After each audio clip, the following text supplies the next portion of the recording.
একটা ছোট্ট গল্প বলি। একটা স্কুলের ঘটনা। একদিন স্কুলে 9 নম্বর সজোরে একটা 8 নম্বরকে থাপ্পড় মেরেছে। তখন 8 নম্বর জিজ্ঞাসা করলো, তুমি মারলে কেন আমাকে? তখন 9 বলছে, আমি বড়, আমি যা খুশি করতে পারি। তখন 8 বলছে, ও এরকম ব্যাপার? তখন 8 7কে একটা জোরে মেরেছে। 7 যখন প্রশ্ন করলো তখন 8 একই উত্তর দিল, আমি বড়, আমি যা খুশি করতে পারি। এইভাবে 7 আবার যখন 6কে মারলো তখন 6-এর কাছ থেকেও ঠিক সেম উত্তর, মানে 6ও ঠিক সেম উত্তরই পেল। এইভাবে পরপর যারা বড় তারা নিচু সংখ্যাকে থাপ্পড় মারছে।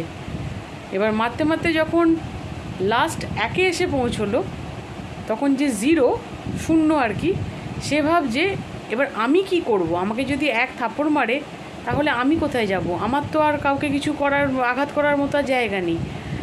তখন ও ভয় একটা কোণে গিয়ে কুঁকড়ে বসে রয়েছে। তখন 1 তার কাছে গিয়ে বলল, তুমি ভয় পাচ্ছ কেন বন্ধু? তোমাকে আমি মারবো না। এই যে আমি তোমার পাশে এসে বসলাম, এখন দেখো তুমি আর 0 নেই, একা নও, তুমি কিন্তু 10 হলে। তাই সবার থেকে তুমি বড় হলে, 9-এর থেকেও বড়।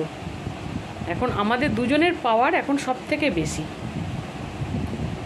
তার মানে এটাই দাঁড়ালো, সবসময় বড় হলে নিজের ক্ষমতা প্রদর্শন করাটাই কিন্তু শ্রেষ্ঠত্ব বা বড় হওয়ার কিন্তু প্রমাণ দেয় না।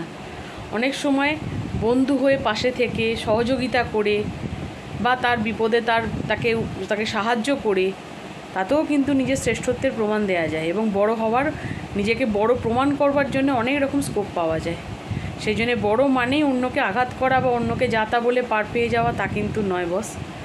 বড় হওয়ার অনেক ভালো ভালো দিকও কিন্তু আছে। লোককে ভালোবাসা, লোককে সম্মান দেয়া, লোকের পাশে থাকা, এগুলোও কিন্তু বড় হওয়ার একটা মূল কারণ।